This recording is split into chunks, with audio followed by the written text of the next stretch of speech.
Introducing Unreal.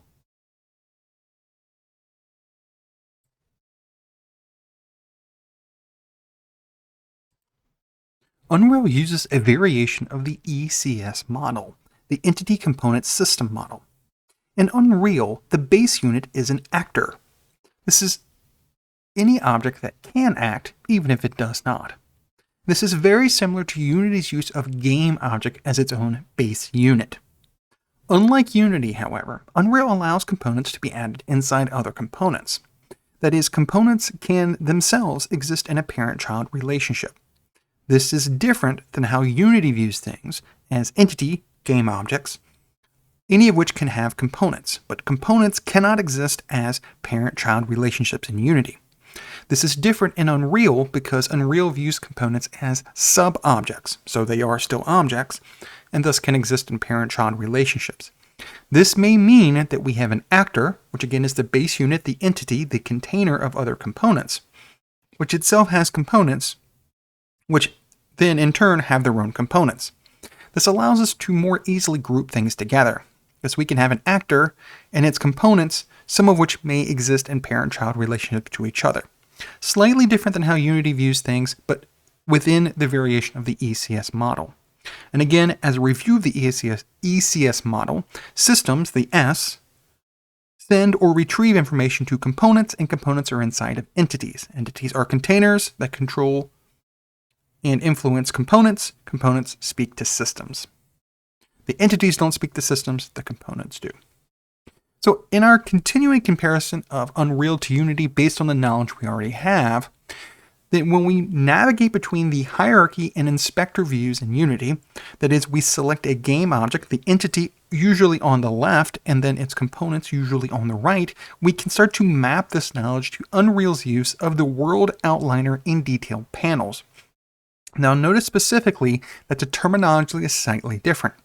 Unity uses the term views, hierarchy view, inspector view, whereas Unreal uses the term panels, world outliner panel, detail panels.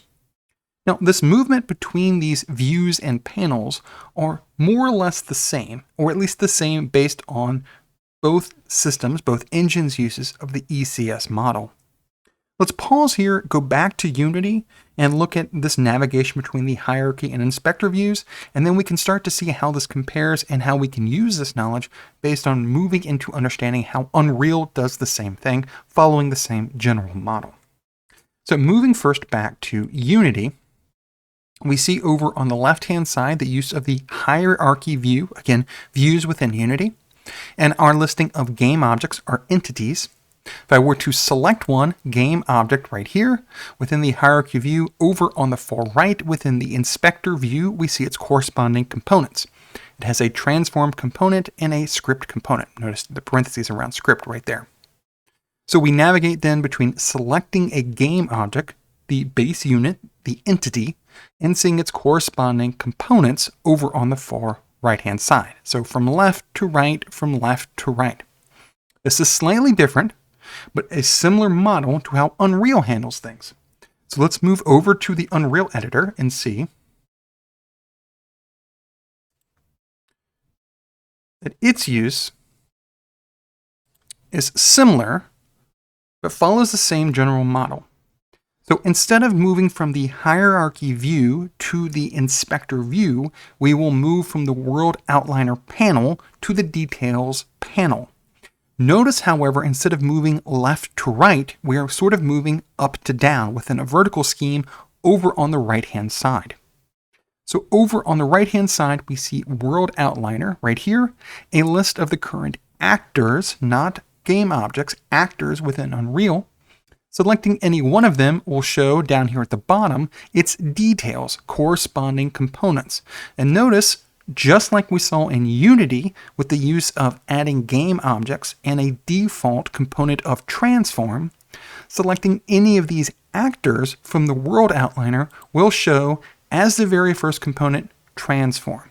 Notice location, rotation, and scale instead of position, rotation, and scale. So the first word property is different. Location within Unreal instead of position within Unity. But the transition is the same. And the navigation within our mind should be mapped the same way as well. That is, if we were using Unity, we would be navigating between the hierarchy view and the inspector view, left to right. Within Unreal, we're moving from the world outliner panel, the top, to the details panel at the bottom. And again, this is the default layout, which you can, of course, change for your preferred layout.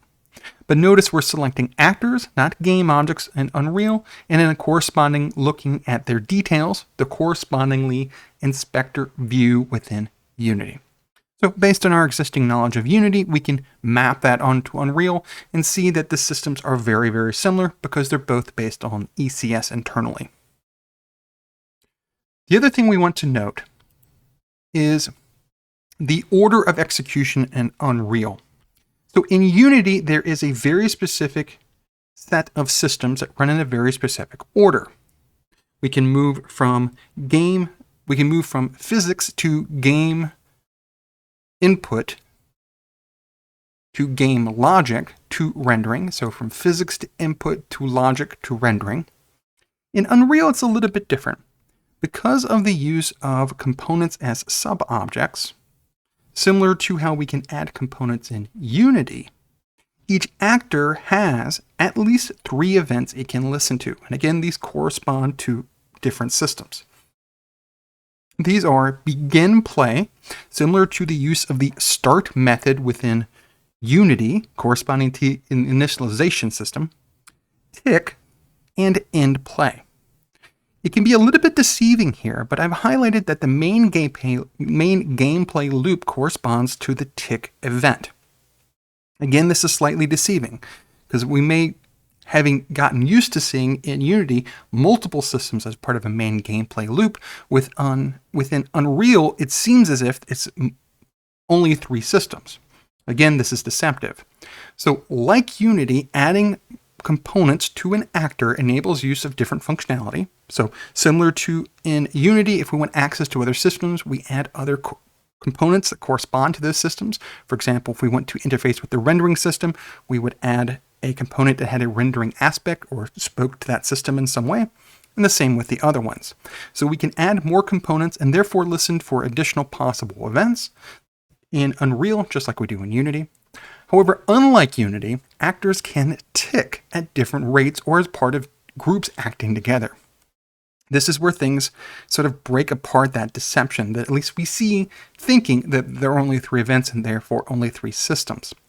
So in Unity, things happen in a very specific order, every loop, every frame. These things are going, these things are going, these things are going. Whereas on Unreal, using a very similar system, again, it's still ECS under the hood, we can start to break things out and tick, that is, update things in different frequencies or at different rates if we want them to. So we could group a number of actors together and have them tick, that is, update at a very specific rate or frequency, and have another group tick, update at a different frequency. This breaks apart the very specific relationship that Unity uses, and Unreal allows us to break things out in different parts. Again, because the underlying logic, the underlying language is just slightly different. In fact, speaking of the language, there's one last thing we want to note about major differences between Unity based on the existing knowledge we have and moving into Unreal, and that is the use of a visual scripting language. So Blueprints is a visual scripting language within Unreal. This enables us to create collections of nodes called graphs, and each individual node has defined functionality, such as function calls, variables, and other operations. This operates very similar to how Unity sends information between systems and components. We're still within the ECS model, but we will instead be adding nodes and connecting them together and expressing control flow from one node to the next to the next.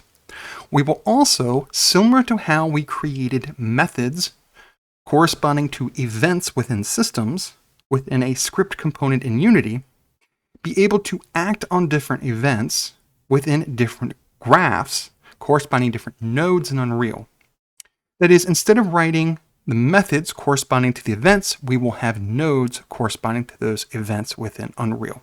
Similar Control flow overall, slightly different interpretation and implementation in Unreal compared to Unity. Similar idea, same basic model. We're still the entity component system model, but slightly different terms, especially in views to panels. And now we see blueprints with graphs and nodes instead of methods within classes. Same idea, but slightly different interpretation. So as we see, we can actually carry over a lot of our existing knowledge within Unity to Unreal. Things are not that different. The hierarchy view moving over to the inspector view in Unity is not that different from the movement between the world outliner to the details panel within Unreal. We are still selecting the base unit, whatever it is within that corresponding engine, and in Unity that is GameObject, in Unreal that is Actor, and then looking at their components. Looking at, for example, the transform component, which is the default component of both actors in Unreal and game objects within Unity. So these two engines, because they're both based on the entity component system model, share metaphors and share knowledge. So by having knowledge of one, Unity, we can start to map that knowledge into Unreal and realize there's not that much more we need to learn to start to use Unreal to create different projects.